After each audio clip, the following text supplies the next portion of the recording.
Mis hermanos, buenos días. Tiempo sin verlos, mis hermanos. Nos habían dejado ver. ¿Qué tal les fue el domingo pasado? ¿Bien? ¿Bien apedreados, mi hermano? ¿Sí? Ya no volvemos a invitar al pastor Israel entonces. ¿No? ¿Ya no? ¿Sí? Que venga el hermano Israel. No, ya no, dice el hermano Israel. Sí, muy molidos. No, yo creo que fue una bendición tener al hermano. Sí, ¿verdad? Desde la Ciudad de México acompañó a la iglesia y llegó un poco asustado, no sé qué le hicieron, hermanos, con el pastor Israel. ¿Sí fue bien recibido? Porque luego en la tarde yo me lo encontré allá en Sola Gracia y llegó bien asustado. ¿Qué le habrán hecho a Ixtlahuaca? No, llegó un poco apenado porque dice, híjole, creo que me excedí en el tiempo. Entonces me tardé más de una hora. Y yo le dije, no, estuvo bien, los hermanos acostumbran más de una hora y media. ¿Sí o no, hermanos? Conste, ustedes lo acaban de decir. Porque hoy traigo una predicación de 2 horas. Son las 12, 2 y cuarto vamos saliendo. Espero que no tengan planes de ir al cine hoy. ¿No? No, mis hermanos. Gracias a Dios por la vida del pastor Israel, porque nos pudo apoyar el domingo pasado. Y bueno, hoy continuamos con las doctrinas de la gracia. Tercera doctrina de la gracia. Llevamos estudiando estas doctrinas ya por 4 domingos. Algunas veces seguido, algunas veces nos han acompañado otros hermanos, predicadores y pastores.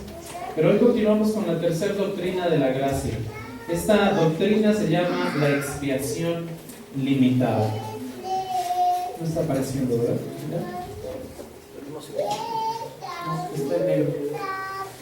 Bueno, en lo que aparece la proyección, recuérdenme cuál es la primer doctrina de la gracia que estudiamos. Primer doctrina de la gracia. La depravación total o inhabilidad del hombre, inhabilidad humana. Después estudiamos una segunda doctrina de la gracia que fue la elección incondicional. Dios elige. ¿Sí? Hasta ahorita 2 doctrinas hemos estudiado y en una de ellas vemos a Dios Padre obrando, eligiendo a aquellos que han de ser suyos, salvados, redimidos, limpiados por la sangre de Cristo. Hoy tenemos la tercera doctrina de la gracia, que es la expiación limitada. La expiación limitada. Bueno, vamos a orar al Señor, vamos a pedir su dirección para entrar en materia con nuestras Biblias a los pasajes que vamos a estar tocando en este mediodía. Incline su rostro, por favor, ahí en su lugar y vamos a orar juntos. Padre, una vez más, en este tiempo que tú nos das de comunión como iglesia, te damos gracias, Señor, ahora por tu bendita palabra. Una hermosa palabra, una hermosa revelación que nos permites abrir para leerla, para escudriñarla, para conocerte más, para saber más de ti, para ponerla en práctica también en nuestra vida. Hoy queremos, Señor, pedir tu dirección, que tu Santo Espíritu nos guíe, Señor, a través de estos versículos que estaremos tocando. Que tu Santo Espíritu, Señor, nos permita ver adecuadamente tu verdad, nos permita confirmar tal vez principios que ya sabemos, que ya hemos escuchado, o que nos permita, Señor, también conocer nuevos principios bíblicos que puedan regir nuestra vida y nuestras decisiones. Pero sobre todo, Señor, que tu nombre sea glorificado cuando estudiamos esta palabra. cuando la abrimos, cuando la leemos, cuando la escuchamos, cuando recibimos, Señor, en nuestra mente y en nuestro corazón tu mensaje. Padre Santo, sabes que soy un siervo inútil, porque lo que tengo que hacer no lo hago. Solamente te ruego que tengas misericordia de mí y de cada uno de mis hermanos, que dispongas su mente y su corazón a escuchar tu palabra, que no oigan las palabras humanas, sino que oigan el poder de tu bendita palabra, manando de ti, de esta bendita revelación.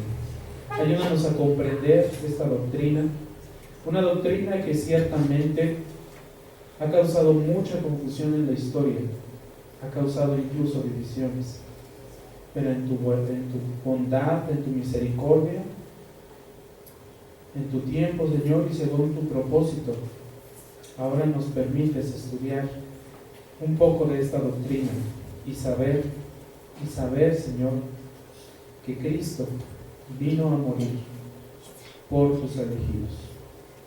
Gracias, Padre Santo, por todas las bendiciones recibidas en la vida de cada uno de mis hermanos aquí presentes, en la vida de cada uno de los niños que en estos momentos están iniciando su clase. Gracias por la vida de las maestras que les están atendiendo en estos momentos. Gracias por mis hermanos que están aquí dispuestos a escuchar tu palabra. Bendice a esta iglesia, bendícela grandemente, instrúyela y enséñala para cumplir tu propósito, para darte gloria y honra, porque solamente tú lo mereces. En el nombre de Cristo Jesús rogamos todo esto. Amén. Bien, la expiación limitada. Esta es una de las doctrinas más profundas, hermanos. Esta es una de las doctrinas más desafiantes que encontramos en la Biblia. Esta es una de las doctrinas más difíciles en las Escrituras. ¿Por qué es tan difícil? ¿Por qué es tan difícil comprenderla? Bueno, porque simplemente nos lleva a preguntarnos ¿por quién murió Cristo? ¿Por quién murió Cristo? Esta es la pregunta crucial que sale de esta doctrina de la expiación limitada. Ya conocemos dos doctrinas, pero hoy nos debemos preguntar ¿por quién murió Cristo? Esta doctrina nos desafía porque inclusive cuando la entendemos desde un punto de vista bíblico y cuando la entendemos con los versículos bíblicos, todavía hay mucho que saber, investigar y mucho que descubrir en la palabra de Dios. Esta doctrina está, como las 5 doctrinas de la gracia, están entretejidas. En la Biblia no van a encontrar las 5 doctrinas de la gracia en un orden o en un pasaje donde aparezcan todas. Las van a encontrar entretejidas desde Génesis hasta Apocalipsis. Y entonces hay mucho que descubrir.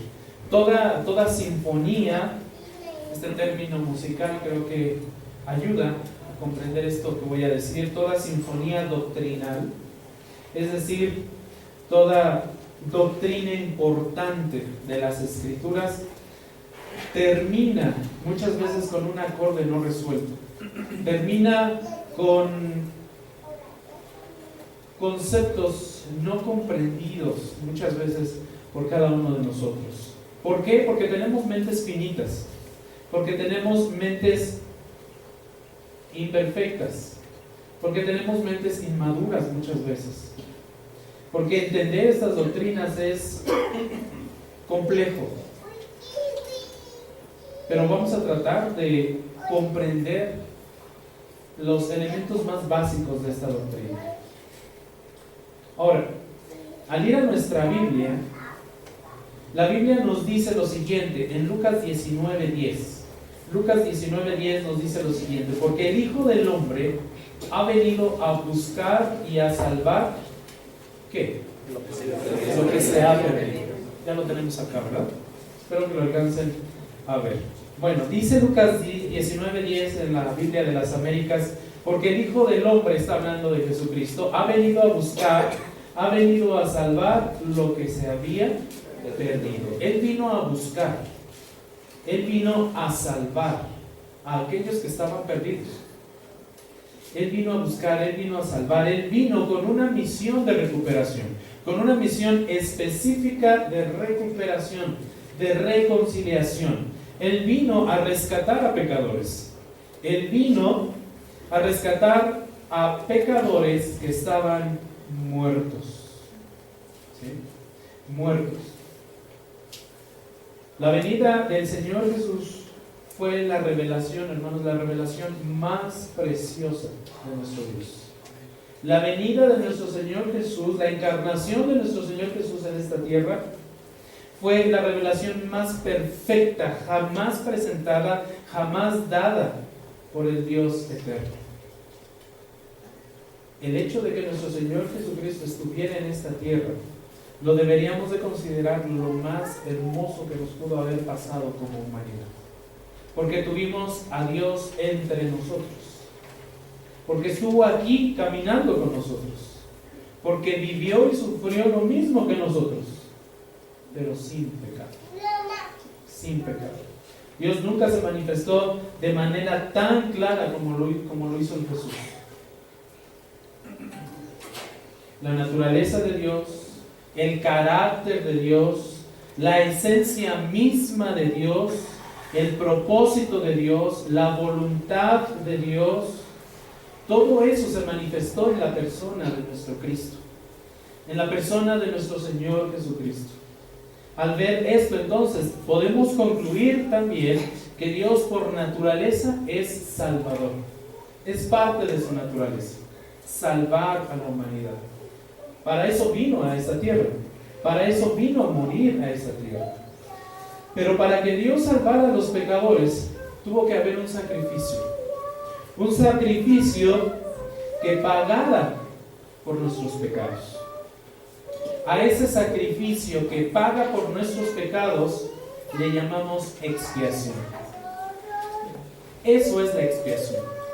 Si alguien tenía duda, bueno, ¿qué es la expiación? ¿Qué es esa palabra? ¿Qué significa?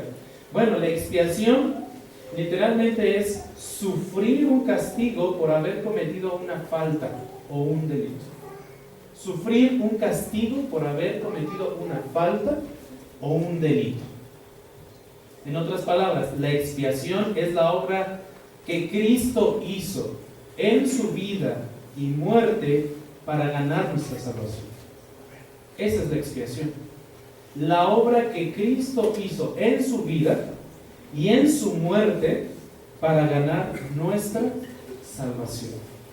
A eso le llamamos expiación.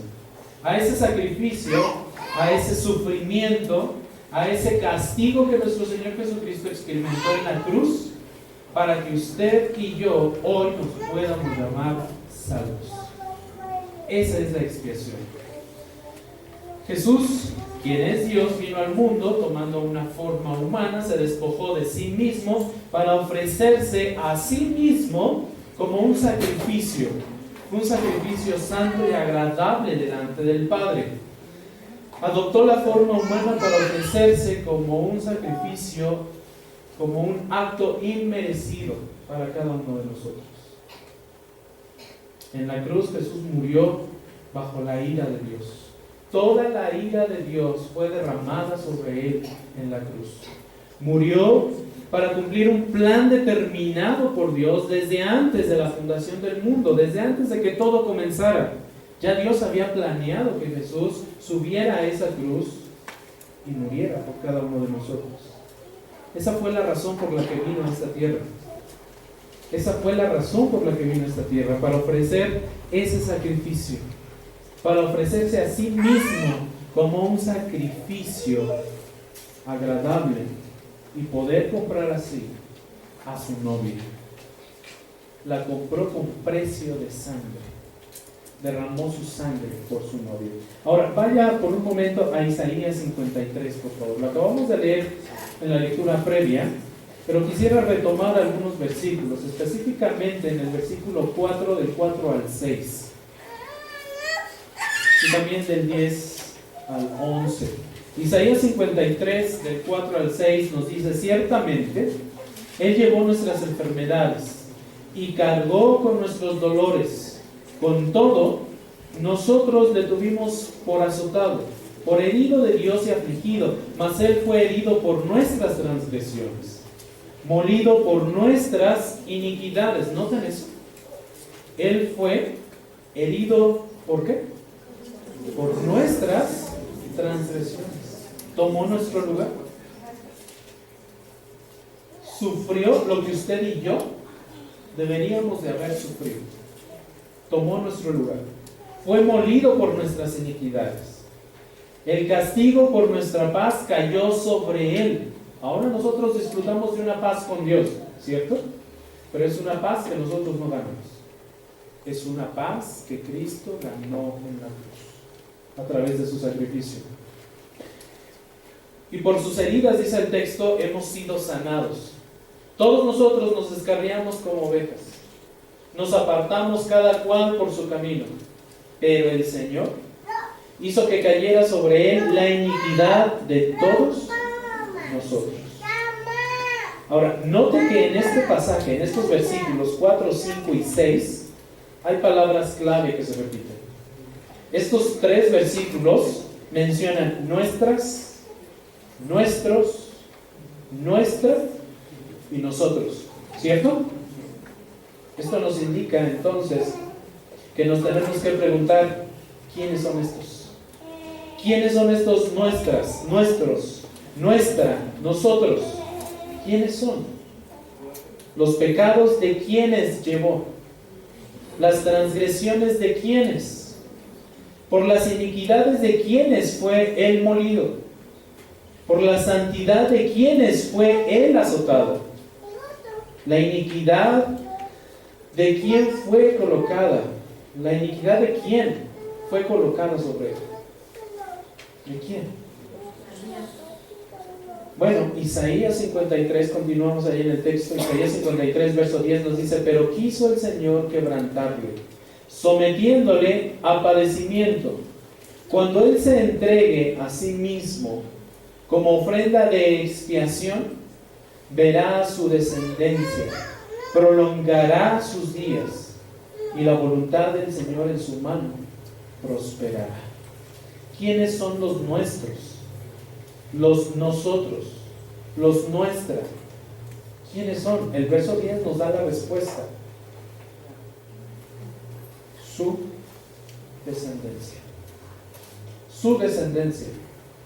Debido, dice el verso 11, debido a la angustia de su alma, Él lo verá y quedará satisfecho. Por su conocimiento, el justo, mi siervo, justificará a muchos. ¿Notan esa palabra? A muchos. ¿Quiénes son esos muchos? ¿Quiénes son esos muchos? Los elegidos. Los predestinados. Y cargará las iniquidades de ellos. Está hablando en un sentido particular, no en un sentido general. ¿Cierto?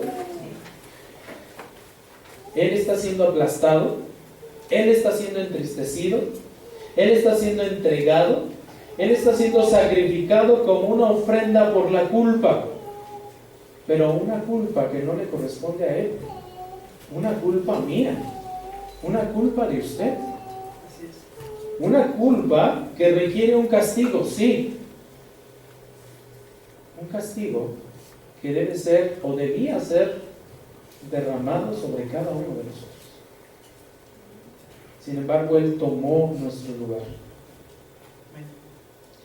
Dice el verso 11, mi siervo justo. Mi siervo justo. ¿Quién es este siervo justo? El Mesías, el Cristo, Jesús. Nuestro Señor Jesucristo, Él es el siervo justo. Se refiere aquí al Mesías, aquel que justificará a muchos y llevará las iniquidades de ellos. Ahora ve el verso 12 ahí en su Biblia o acá en la pantalla. Isaías 53, 12. Por tanto, yo le daré parte con los grandes, y con los fuertes repartirá despojos, porque derramó su alma, ¿hasta qué? Hasta la muerte.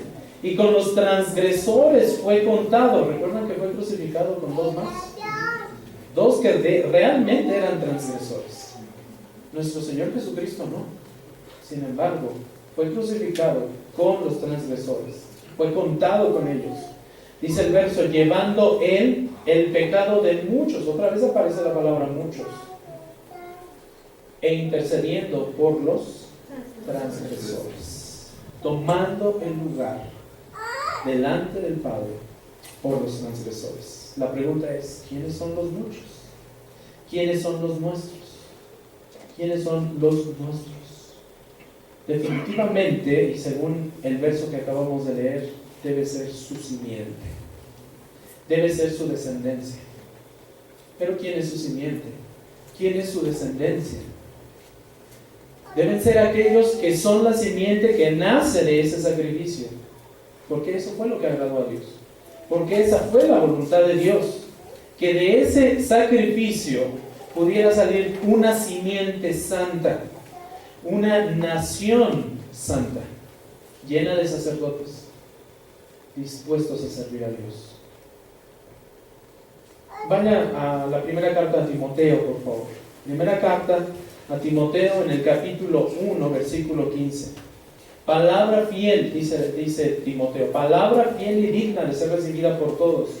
Cristo Jesús vino al mundo para salvar a los pecadores, entre los cuales yo soy el primero. El Señor Jesús vino al mundo para salvar a los pecadores. Esa es su gran tarea, salvar a los pecadores. Y según la gran comisión, si ustedes recuerdan, allá en Mateo 28, según la gran comisión, nosotros debemos salir al mundo y predicar el Evangelio al mundo. ¿Cierto? Es nuestra misión.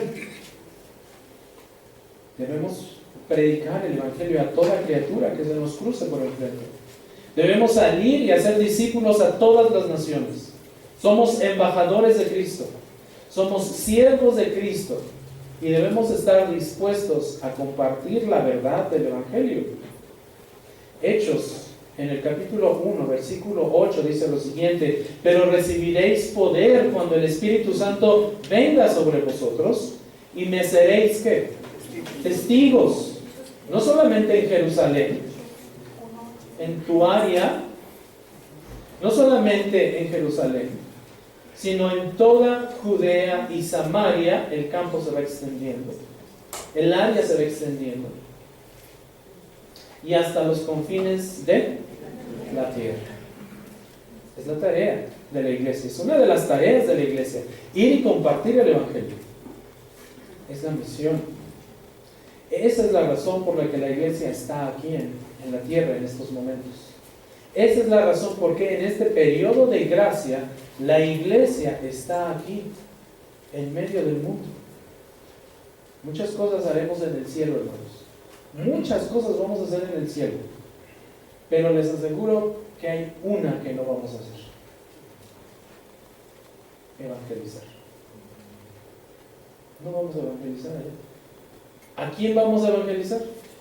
Si todos los que estén allá son salvos. ¿Dónde debemos hacer esa tarea? Aquí. Aquí debemos compartir las buenas nuevas. Se nos dice que vivamos nuestras vidas entonces como luces resplandecientes. Que seamos luz, que seamos sal, ¿cierto? Principios bíblicos muy básicos. Que demos testimonio de la verdad, para que los hombres puedan ver el gran poder de Dios obrando en nosotros y sean llamados a la salvación por Cristo. Y sean atraídos a Dios. Y sean atraídos al Salvador. Esa es nuestra tarea. Esa es tu misión, iglesia de Ixtlahuaca. Sé luz, sé iluminar, sé sal. Que los de allá afuera vean en ti a Cristo. Que los de allá afuera vean en ti a Dios. Se nos manda a llevar el Evangelio hasta los fines de la tierra. Pero sabemos y debemos ser conscientes también de que no todo el mundo se va a arrepentir. De que vamos a ir al mundo, vamos a predicar, vamos a buscar que comprendan las verdades, pero no todo el mundo va a creer. Muchos van a rechazar. Muchos van a rechazar al Señor. No todo el mundo creerá. Hay un infierno eterno. Esa es una realidad, una verdad bíblica. Hay un infierno eterno, y este infierno será llenado continuamente y está siendo llenado continuamente con pecadores hasta que la historia redentora se acabe, hasta que todo esto termine y culmine. Hay muchos que están yendo al infierno porque no se han arrepentido, porque no han creído en Cristo. Se nos manda llevarles el Evangelio. Hay un infierno eterno. Pecadores que ignoran la ley escrita en sus corazones. Romanos nos habla de eso. Romanos 1.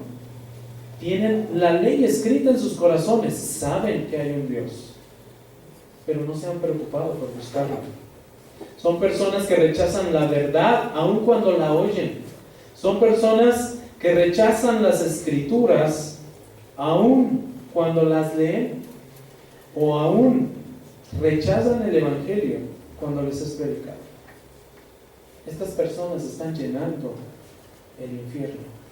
Pecadores que rechazan la gracia, que rechazan la bondad, que rechazan la misericordia de Dios. Regrese rápidamente a Isaías, por favor. Isaías capítulo 6, versículos del 8 al 9.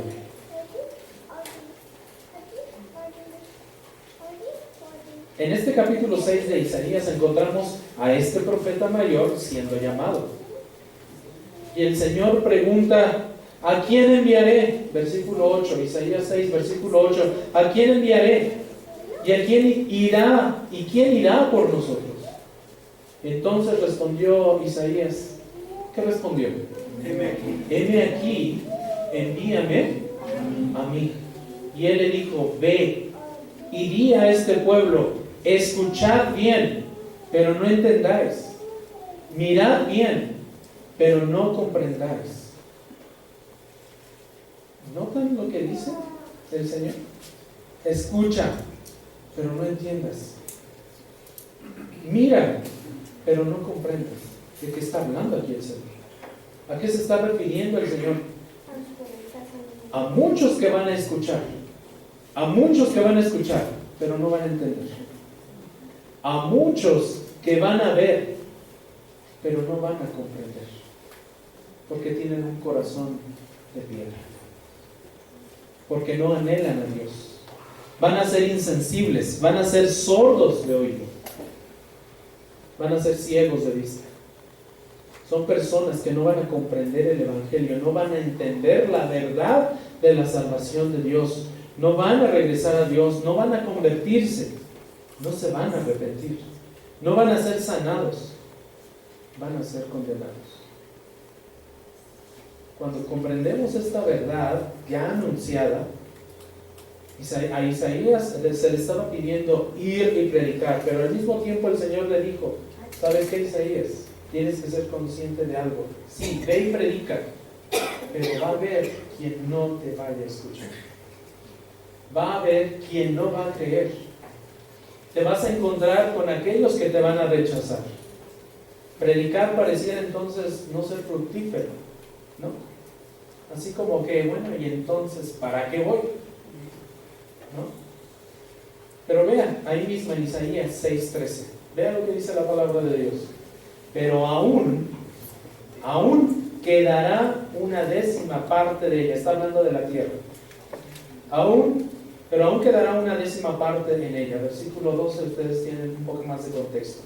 Y esta volverá a ser consumida como el terebinto o la encina, cuyo tronco permanece cuando es cortado. Y noten cómo termina este versículo. La simiente santa será su tronco. ¿Qué está profetizando aquí Isaías? Que a pesar de todo, a pesar de que vas a ir a predicar a la iglesia de Islahuaca, a pesar de que vas a compartir y muchos no te van a escuchar y muchos te van a rechazar, a pesar de eso, hay una simiente santa. Hay un tronco que permanece. Hay un remanente fiel que sí va a escuchar, que sí va a entender. Hay un remanente, un tronco, hay una semilla santa, que es ese tronco, según aquí Isaías, ilustrado por un tronco. Hay una simiente santa. Dios sabe que serán unos cuantos. Dios sabe que serán unos cuantos aquellos que han de ser salvos, aquellos que realmente van a comprender. Sabe que será solo una pequeña porción de la humanidad los que han de comprender el Evangelio, los que han de vivir el Evangelio, los que han de obedecer el Evangelio. Muchos más no. La simiente que ya está designada como santa, esa será salvada. Ese tronco, esa simiente santa, ese pueblo especial, ese será salvado. Ahora, Hechos de los Apóstoles, en el capítulo 13, versículo 48, este es un versículo que del cual ya habíamos hablado en una predicación anterior. Hechos 13, 48 nos dice: oyendo esto los gentiles, está aquí el contexto en medio de la predicación, se regocijaban. Noten que son los gentiles. Oyendo esto los gentiles se regocijaban y glorificaban la palabra del Señor. Y noten cómo termina. Y creyeron cuántos que estaban ordenados a vida eterna. Había muchos gentiles, pero solamente creyeron, oyeron, comprendieron y entendieron la salvación de Dios aquellos que ya estaban ¿qué? Predestinados, ordenados para vida eterna, los elegidos. Hay un remanente, hay un pueblo designado, hay un pueblo determinado, hay un pueblo que experimentará la vida eterna. Ahí mismo en Hechos, capítulo 18, versículos del 9 al 10, dice lo siguiente: y por medio de una visión durante la noche, el Señor dijo a Pablo: no temas, sigue hablando y no calles. En otras palabras, el Señor le estaba diciendo a Pablo: no dejes de predicar, tú ve y predica. Esa es tu misión, iglesia. Ve y predica, sigue hablando y no calles, le dijo el Señor a Pablo, ¿cierto? Y noten, porque yo estoy contigo. Yo estoy contigo. Y nadie te atacará para hacerte daño. Porque, noten esto, esta es la razón de por qué el Señor le dice a Pablo: tú sigue, ve, predica, anuncia mi nombre. ¿Por qué? Porque yo tengo ¿qué? Mucho pueblo en esta ciudad. No dijo que toda la ciudad iba a ser del Señor. Dijo que tenía un pueblo, personas dentro de esa ciudad que tenían que escuchar para llegar a ser salvos. Todavía no se habían convertido, todavía no estaban convertidos. Pero el Señor le dice: tú sal allá, tú sal y predica. Ve, cumple tu tarea. Lo demás déjaselo al Señor. Porque finalmente las palabras humanas no salvan a nadie. ¿O sí? No. Las palabras que emanan de la boca de Dios son las que tienen poder para salvar a alguien o darle vida a una persona que escucha el Evangelio. Ahora, expiación real, expiación específica o expiación particular. Son sinónimos. Esta doctrina la van a encontrar con estos nombres. Si ustedes consultan una teología sistemática o algún diccionario, pueden buscarla así: expiación real, expiación específica o expiación particular. Así se conoce esta doctrina. Ahora, ya sabemos entonces que ningún pecador por sí solo puede o quiere buscar a Dios. Ningún pecador por sí solo busca la verdad. Ningún pecador, nadie busca la justicia. Nadie. Por cuanto todos pecaron.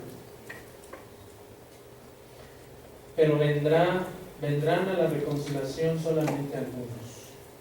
Solamente algunos. Los únicos que pueden venir son aquellos a quienes Dios les da vida, a quienes Dios capacita, a quienes Dios les da luz, entendimiento, comprensión, arrepentimiento y aún la fe en la que nosotros creemos y llegamos a la salvación. Es un don de Dios. Tiene que ser de Dios. Y también aprendimos que Dios escoge a quién va a salvar. Ya aprendimos que Dios escoge a quién va a salvar. Es claro en la palabra de Dios que la salvación es toda de Dios. ¿Qué aporta el hombre? Nada. Toda la salvación es de Dios. Yo tendré misericordia de quien yo quiera tener misericordia, dice el Señor. Principio del Antiguo Testamento ratificado, confirmado en el Nuevo Testamento. Entonces, ¿por quién murió? ¿Por quién murió Cristo? Murió por sus elegidos. Lo que la Biblia enseña es que Cristo murió por la simiente santa. Murió por la simiente santa. Pero seguramente algunos de ustedes se preguntarán lo siguiente: ¿qué hay acerca del término mundo? ¿Por qué encontramos en varios versículos de la Biblia la palabra mundo? Hemos oído que se menciona la palabra mundo en muchos versículos, ¿no? Uno de ellos es Juan 1:9, por ejemplo. Juan 1:9 dice: existía la luz verdadera que al venir al mundo alumbra, noten, a todo hombre. ¿Qué significa esto? Venir al mundo. ¿Qué significa esto? Significa simplemente que Él vino a ser parte de la humanidad. Podríamos decir que este versículo puede sustentar la doctrina de que Dios vino para salvar a todo el mundo, particularmente a todos los seres humanos que han existido, que existen o que existirán en el futuro. ¿No? El contexto y la palabra significa, esta palabra mundo, significa que Cristo, Jesús, dejó su gloria para venir a introducirse dentro de la humanidad, para venir a encarnar dentro de la humanidad. Siendo Dios, se hizo hombre, se despojó de sí mismo, dice Pablo allá en Filipenses. Se incluyó dentro de la humanidad. Él estuvo en el mundo, tuvo un cuerpo como el nuestro, sufrió hambre como nosotros, y luego que algunos tenemos la mala costumbre de comer 3 veces al día. Híjole, ¿verdad? También Él tuvo hambre, también Él se entristeció. ¿Se acuerdan que lloró por su amigazo de Loima? Por Lázaro. Estuvo en este mundo. El Nuevo Testamento es muy claro en mostrar que este Dios hombre vino a alumbrar a todo hombre. Ahora, esta frase es importante: alumbrar a todo hombre. ¿Qué significa alumbrar a todo hombre? ¿Significará salvar a todo hombre? No, realmente no significa que vaya a salvar a todo hombre. Más bien esta frase, alumbra a todo hombre, significa significa que se da a conocer su verdad. Que Él mueve las circunstancias para que se le conozca, para que sea conocido por la humanidad, para que todo el mundo escuche de Él. No implica que toda persona ha de salvarse. Otro versículo que es bien conocido, Juan 3:36. El que cree en el Hijo tiene vida eterna, pero el que no obedece al Hijo no verá la vida, sino que la ira de Dios permanece sobre él. Noten que en el versículo anterior se habla en un contexto general de humanidad, que si lo sacamos de su contexto nos llevaría a pensar que Cristo vino a morir por todo el mundo. Pero cuando llegamos a este versículo 3:36, ¿notan la particularidad del versículo? Hay una división, hay 2 grupos, ¿cierto? El que cree en el Hijo tiene ¿qué? Vida. Hay aquellos que creen en el Hijo y que tienen vida. Pero también hay aquellos que no obedecen. El que no obedece al Hijo no verá la vida. ¿Notan que hay 2 grupos? Un contexto general que nos lleva ahora a un contexto particular. ¿Sí? Hay 2 grupos. Mundo tiene aquí la connotación de humanidad en general, en estos versículos. Y en varios que vamos a ver. La palabra mundo tiene un contexto general de humanidad. No de que cada persona de manera específica va a llegar a ser salva. No, porque si no entonces la Biblia se contradeciría. No tendrían por qué aparecer este tipo de versículos como el 3:36, dándonos a entender que hay dos grupos, el grupo de los salvos y el grupo de los no salvos. Y la Biblia no se puede contradecir. Juan capítulo 1, versículo 11 y 12. ¿Se lo saben? A lo suyo vino y los suyos. ¿Qué era lo suyo? No dice los suyos, dice lo suyo. ¿A qué se refiere esta frase lo suyo? ¿A morir por todos? No. A su pueblo. Su pueblo son los suyos. Pero estoy hablando de la primera frase. A lo suyo vino, a lo que Él creó. ¿Qué es lo que Él creó? Este mundo. Este mundo en el cual nosotros venimos. A lo suyo vino. Y estando en este mundo, siendo humano en este mundo, encarnándose en este mundo, ¿qué pasó? Los suyos, ¿qué? No le recibieron, no lo quisieron recibir, lo rechazaron. Literalmente aquí los suyos se está refiriendo al pueblo judío, que implica que toda la humanidad también lo rechaza. Verso 12. Pero a todos, noten otra vez el contexto, cómo nos lleva a lo particular. Pero a todos los que le recibieron, les dio ¿qué? El derecho de llegar a ser hijos de Dios. Hay un grupo escogido, hay una simiente santa, ¿no? A la que le ha sido dado el derecho de llegar a ser hijos de Dios. Una simiente santa. Es decir, dice aquí el versículo, ¿quiénes son los que llegan a ser hijos de Dios? Los que creen en su nombre. ¿Para ser hijo de Dios es necesario creer? Sí. Es necesario creer.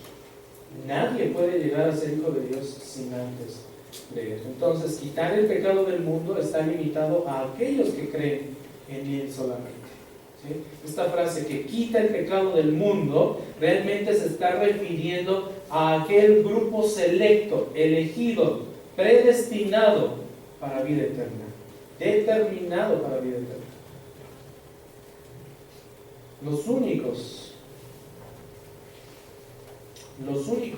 quienes tienen el derecho de ser perdonados y volverse hijos de Dios, ese grupo. A esto se refiere la elección incondicional. Juan 3:16, ¿se lo saben? Porque de tal manera amó Dios al mundo que dio a su Hijo unigénito para que todo aquel que en Él cree no se pierda, mas tenga vida eterna. Y ahí nos quedamos muchas veces, pero no terminamos hasta el verso 17 que complementa el contexto. Porque Dios no envió a su Hijo al mundo para juzgar al mundo, sino para que el mundo sea salvo por Él. ¿Está hablando de salvación universal? ¿Está hablando de salvación universal? No. Nos da un contexto general. Estos dos versículos nos dan un contexto general, después va a un contexto particular y regresa a un contexto general. ¿Lo notaron? Contexto general primario, porque de tal manera amó Dios al mundo, a la humanidad. Contexto general, que dio a su Hijo unigénito, porque amó a la humanidad. Dios decidió enviar a su Hijo unigénito. Contexto particular, para que todo aquel que en Él cree. ¿Todo el mundo cree? No. ¿Quiénes creen? Los elegidos. Ese es el contexto particular. Para que todo aquel que en Él cree no se pierda, mas tenga vida eterna. Y luego el verso 17 nos regresa al contexto general. Porque Dios no envió a su Hijo al mundo para juzgar al mundo, sino para que el mundo sea salvo por él. Teniendo un contexto particular antes, entonces acá el contexto general debe ser interpretado solamente, o más bien allí en ese mundo del verso 17, deben ser incluidos solamente los elegidos.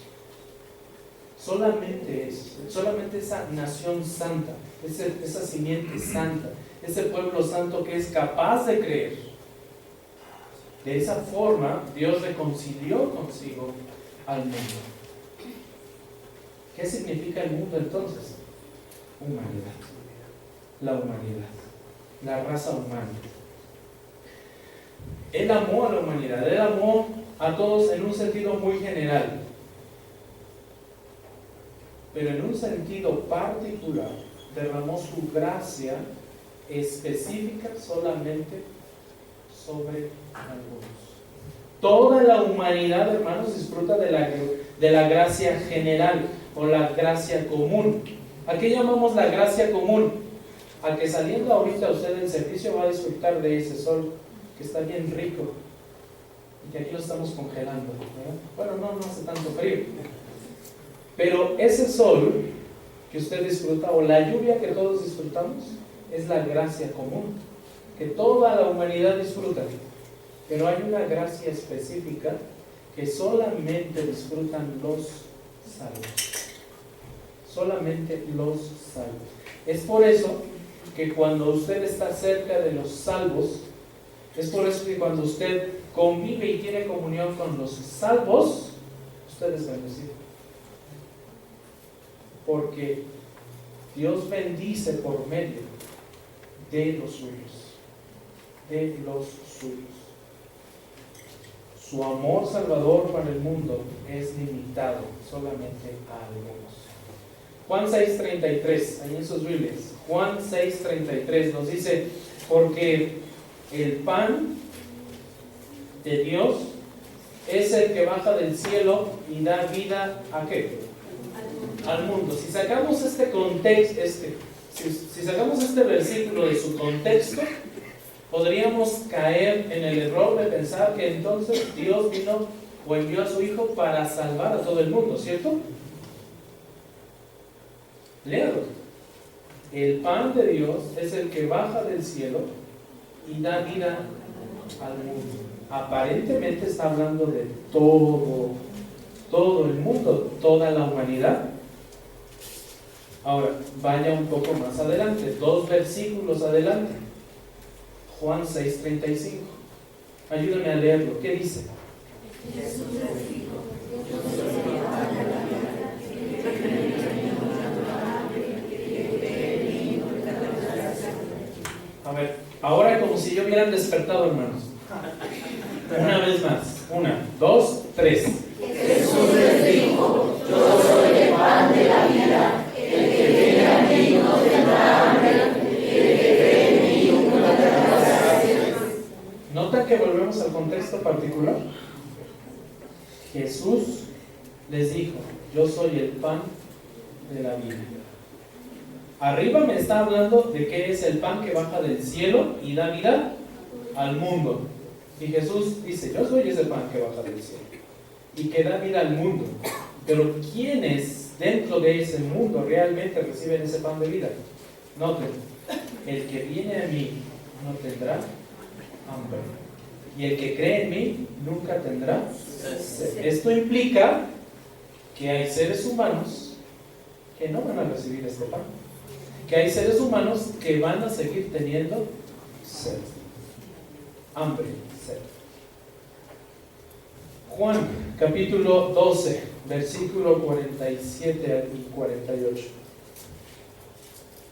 Juan capítulo 12, versículo 47 y 48 dice: si alguno oye mis palabras y no las guarda, yo no le juzgo, porque no viene a juzgar al mundo, sino a salvar al mundo.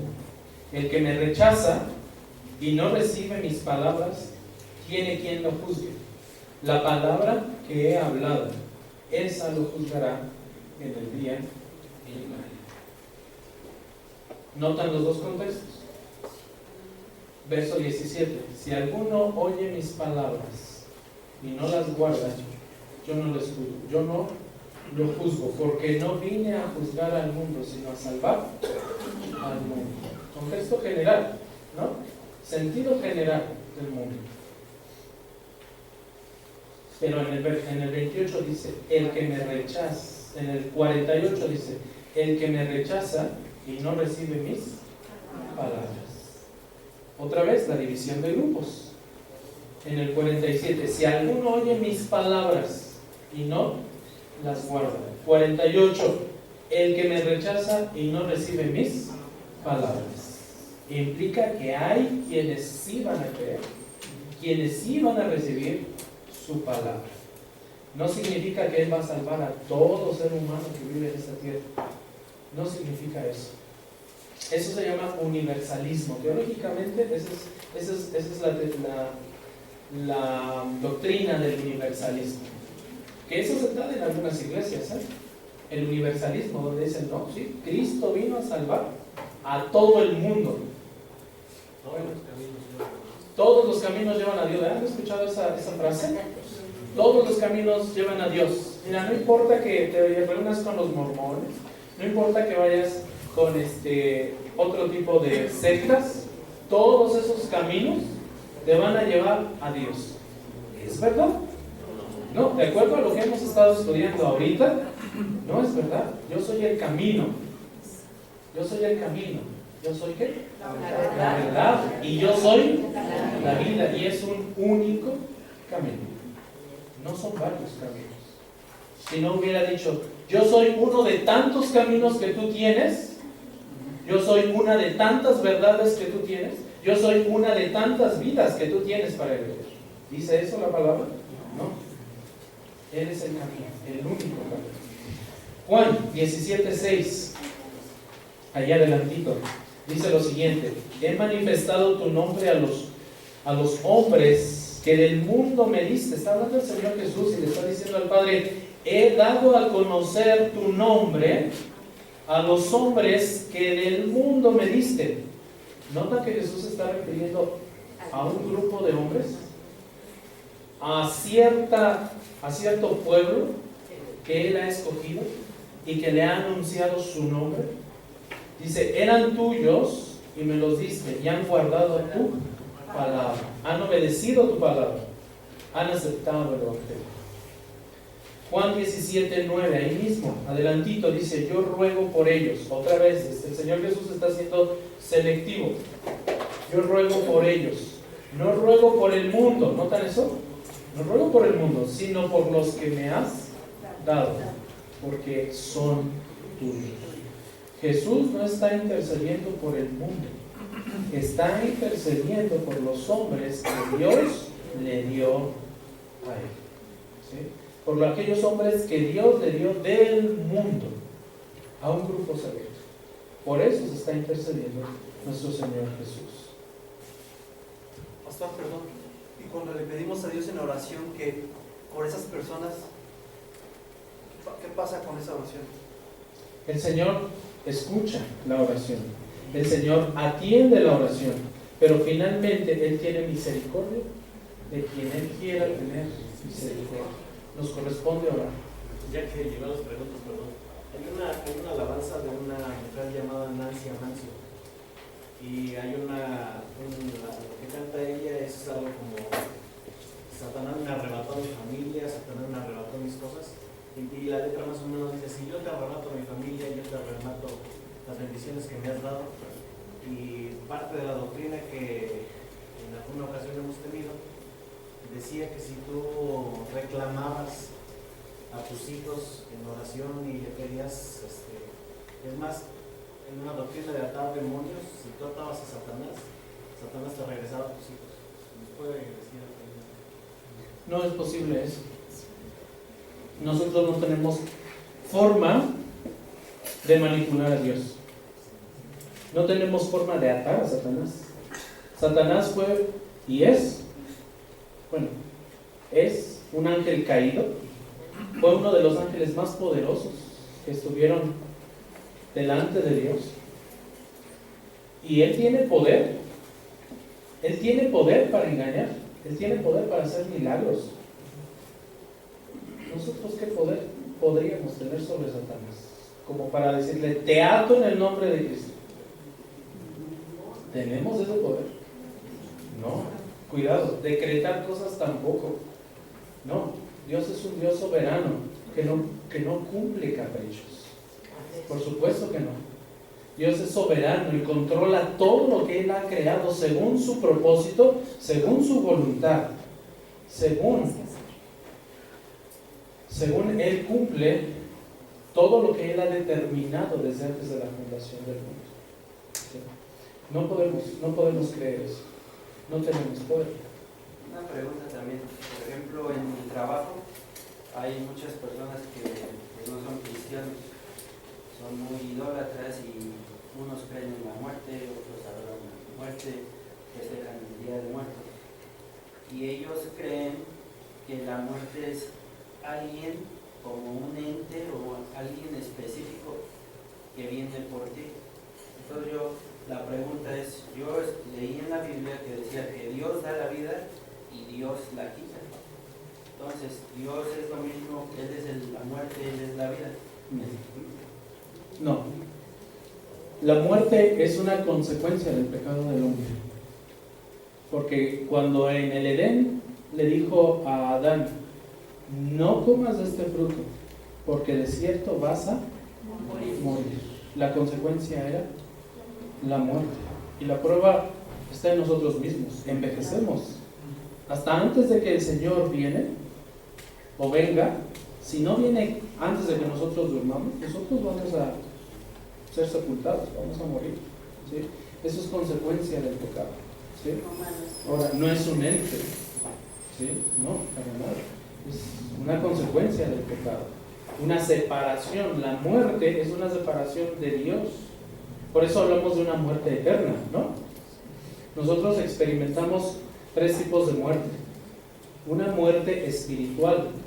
Una muerte espiritual que todos hemos tenido.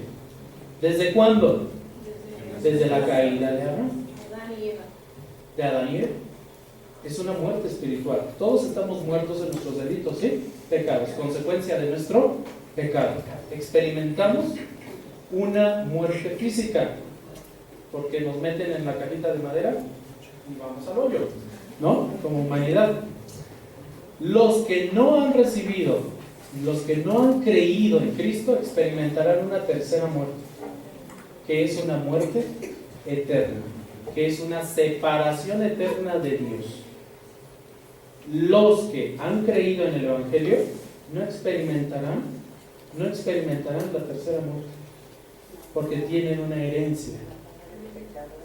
La paga del pecado es muerte, dice Romanos. ¿Sí? Entonces, debemos conocer esto. Debemos conocer. Los no creyentes experimentarán 3 muertes. Los creyentes experimentarán 2, si es que el Señor no viene antes. Yo tengo la esperanza de solamente haber experimentado una. Y la segunda, híjole, da miedito, ¿verdad? No le debemos tener miedo a la muerte. Los cristianos dormimos en el Señor. Cerramos aquí los ojos, dormimos, pero inmediatamente abrimos los ojos en la gloria con el Señor. No tema a la muerte. No, tampoco le rinda culto a la muerte. ¿Sí? Bueno, continuamos acá. Juan 17:15. No te ruego que los saques del mundo, sino que los guardes del maligno. ¿Sí? Ese pueblo escogido está dentro del mundo. Y el Señor Jesús no está pidiendo que ese pueblo escogido sea sacado del mundo. No, más bien que sea protegido. Que sea protegido. Ahí mismo, en el verso 16, enseguida dice: ellos no son ¿de qué? Del mundo, no pertenecen al mundo, como tampoco yo soy del mundo. ¿Notan la diferencia? Un pueblo que es peregrino en esta tierra, un pueblo que está de paso en esta tierra, será redimido. ¿Sí? Ahora, primera carta de Juan, en el capítulo 2, versículos 1 y 2, dice: hijitos míos, os escribo estas cosas para que no pequéis. Y si alguno peca, abogado tenemos para con el Padre, a Jesucristo el justo. Él mismo es la propiciación por nuestros pecados. Y no solo por los nuestros, sino también por los del mundo entero. ¿Significará este pasaje que entonces sí Dios está salvando a todo el mundo? ¿O va a salvar a todo el mundo? No, tampoco. ¿Qué está diciendo? Que el Evangelio no está limitado solamente a los judíos. No está limitado solamente a los judíos. No solo para, dice aquí el texto, no solo para nosotros, sino para cualquier gentil. Todas las razas fueron incluidas en la salvación, ¿no? Hoy hay cristianos alrededor de todo el mundo. Juan está hablando de esto. Cuando leemos todo el contexto, nos damos cuenta de que aquí la frase por los del mundo entero está refiriendo a que la salvación sí salió del pueblo judío, pero también iba a ser expandida esa salvación y proclamada esa salvación alrededor de todo el mundo. Esa salvación era para todo el mundo, hablando de razas, sin distinción de color, sexo. No hay distinción, es para todos. Por eso encontramos cristianos aquí y en China, en Corea, que ahorita están teniendo un auge tremendo. China está creciendo en cristianismo como no tienen idea, a pesar de que en un principio fue uno de los países que prohibía incluso introducir una Biblia al país. Grande es la obra del Señor, porque los cristianos están floreciendo ahí. Corea también es uno de sus países. A eso se refiere el apóstol Juan aquí en esta carta, que la salvación es para todas las razas, toda la humanidad, ¿sí? Ahora, me podrán tal vez preguntar lo siguiente: bueno, ¿por qué la Biblia habla de todos entonces? ¿O a qué se refiere la Biblia cuando encontramos versículos que mencionan a todos? Vaya a Romanos capítulo 8, versículo 32. Romanos capítulo 8, versículo 32 dice: el que no eximió ni a su propio Hijo, sino que le entregó por todos nosotros, ¿cómo no nos concederá también con él todas las cosas? ¿Notan la frase ahí? Sino que lo entregó por todos nosotros. ¿Quiénes son estos nosotros? ¿Significa que Dios entregó a su Hijo por todo el mundo? No. Aquí está la palabra todos. Otra vez la encontramos en este versículo. Pero si retrocedemos un versículo, es curioso y es extraño leer la Biblia al revés. Empezamos en el versículo 32, ¿no? Contexto general, todos. Ahora vaya al versículo 31. Entonces, dice la palabra de Dios, ¿qué diremos a esto? Si Dios está por nosotros, ¿quién está contra nosotros? ¿Notan el juego de palabras que Pablo usa? En el verso 32 dice, por todos nosotros. En el verso 31 dice, Dios está por nosotros. ¿Quién está contra nosotros? ¿Quiénes son estos nosotros? La misma Biblia nos contesta. Versículos, seguimos hacia atrás. Versículos 29. Versículo 29 y 30. ¿Qué dice? Léanlo por favor, todos juntos. Porque los que antes conoció, también los predestinó. Stop. Como si yo hubieran despertado. Perdonen que los despierte. Sé que son la 1 de la tarde, están en la siesta. Perdón que los despierte, hermanos. A ver, lean todos, a una sola voz. 1, 2, 3.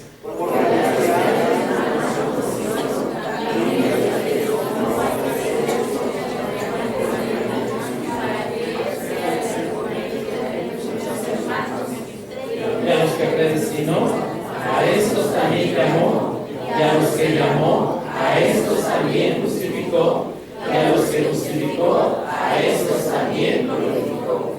¿Ven el contexto? 32, sentido general, todos nosotros.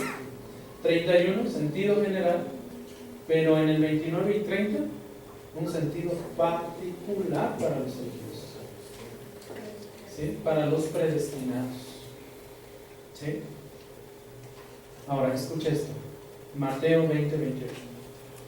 así como el Hijo del Hombre no vino para ser servido, sino para servir y para dar su vida en rescate por muchos. ¿Este muchos es general o es particular? Particular. En rescate por muchos. ¿Quiénes son los muchos? Todos los que creerían.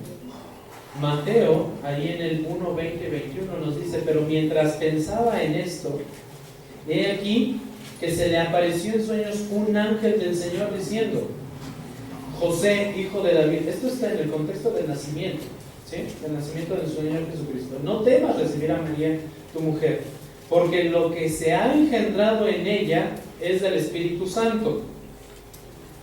Y dará a luz un hijo, y le pondrás por nombre Jesús. ¿Cuál es la razón de por qué se le llama Jesús? ¿Por qué? Porque Él salvará ¿a quién? A todo el mundo de sus pecados, ¿verdad? No, a su pueblo específico. Un pueblo elegido, predestinado, ¿sí? Específico. Juan 10, 11. Yo soy el buen pastor, y el buen pastor da su vida por las ovejas. Las ovejas, no dice por todo el mundo. Las ovejas, sentido particular. Yo conozco a mis ovejas, yo soy el buen pastor. Ellas me conocen a mí, ellas oyen mi voz, ellas me siguen porque reconocen mi voz. Ellas, los escogidos, las ovejas escogidas. Él pagó el precio por su novia, su iglesia. Noten esto. Efesios 5. Es un pasaje también muy conocido. Está hablando aquí con una ilustración en cuanto al matrimonio. Efesios 5, 25 y 27. Ayúdenme a leerlo también, por favor. Efesios 5, 25. Ya casi terminamos, hermanos. Nos falta 1 hora y media. Ya casi. Efesios 5, 25, 27. Todos juntos como si ya estuvieran despiertos. 1, 2, 3. Maridos, amad a vuestras mujeres, así como Cristo amó a la iglesia y se dio a sí mismo por ella, para santificarla, habiéndola purificado por el lavamiento del agua con la palabra, a fin de presentársela a sí mismo, una iglesia en toda su gloria, sin que tenga mancha ni arruga ni cosa semejante, sino que fuera santa e inmaculada. Esta iglesia está conformada por ¿quiénes? Por los elegidos, por el pueblo santo, por la simiente santa que leímos allá en Isaías 53, ¿lo recuerdan? Ese tronco de esos árboles, ese remanente fiel es la iglesia. Y este es un sentido muy particular en Efesios 5, 25. Amad a vuestras mujeres así como Cristo amó a la iglesia, un grupo selecto de redimidos. Cristo amó a la iglesia y se dio a sí mismo por ella. Está en un sentido particular, ¿sí? Él pagó el precio por su novia, por su iglesia, para que fuera santa, para que usted y yo, iglesia, busquemos la santidad. Todo esto que hemos aprendido, todo esto que hemos estado leyendo en este tiempo, es para que usted lo aplique a su vida. Y si Cristo, lo dice aquí muy claramente en Efesios, si Cristo lo eligió a usted, le dio el arrepentimiento y le dio fe para creer en Él, es con un propósito, iglesia. Que usted sea, ¿qué? Salvo. Sí, salvo, pero además santo o santa, ¿sí? Esta iglesia debe estar llena de santos. San Iván, por ejemplo.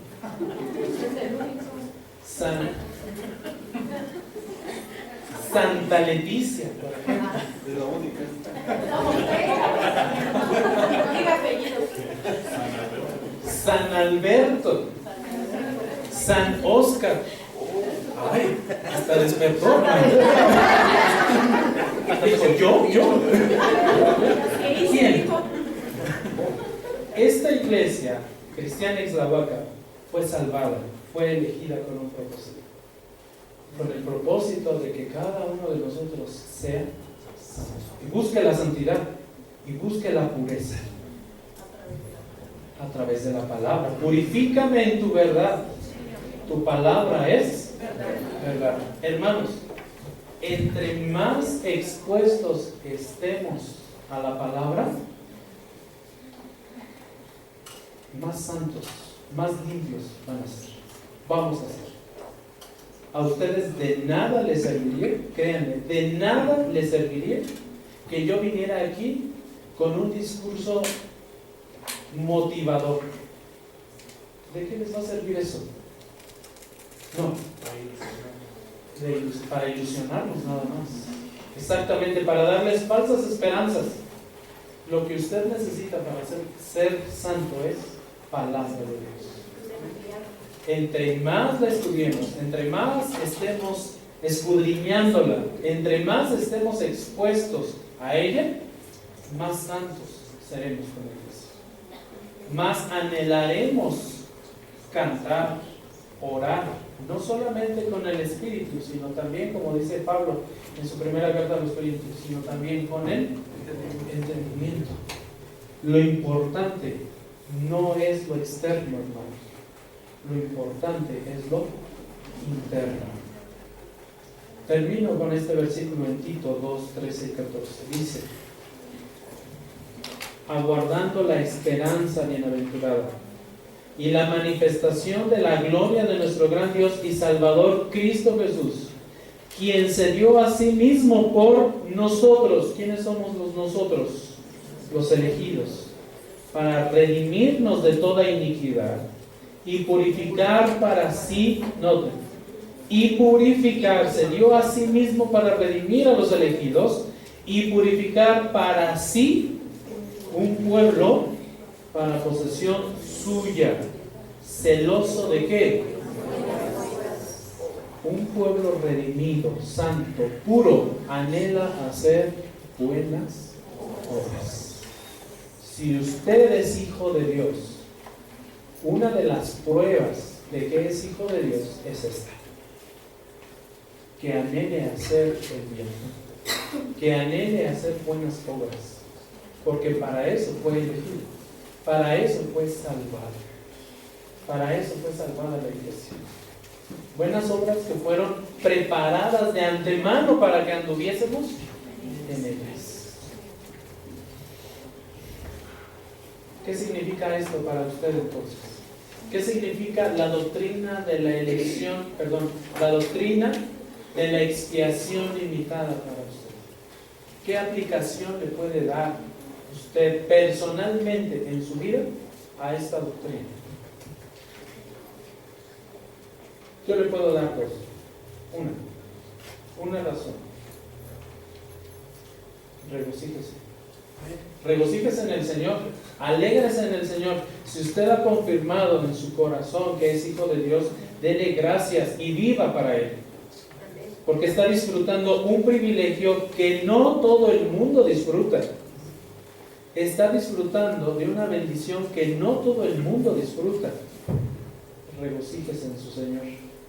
Busque santidad, busque obediencia, porque está disfrutando de una elección, está disfrutando de un sacrificio del Hijo de Dios. Una segunda razón, lo que el Señor le dijo a Pablo: sal, predica, sé consciente de que no todos te van a escuchar, pero tú sal, ve, predica, comparte, dale a conocer al mundo que hay un Salvador.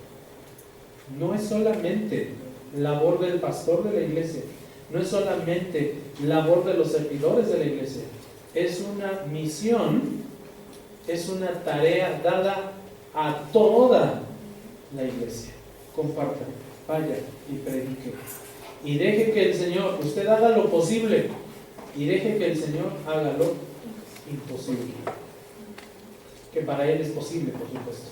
Así es. Salvar a los que han de ser salvos. tener misericordia de aquellos que Él quiera tener misericordia. Vamos a orar.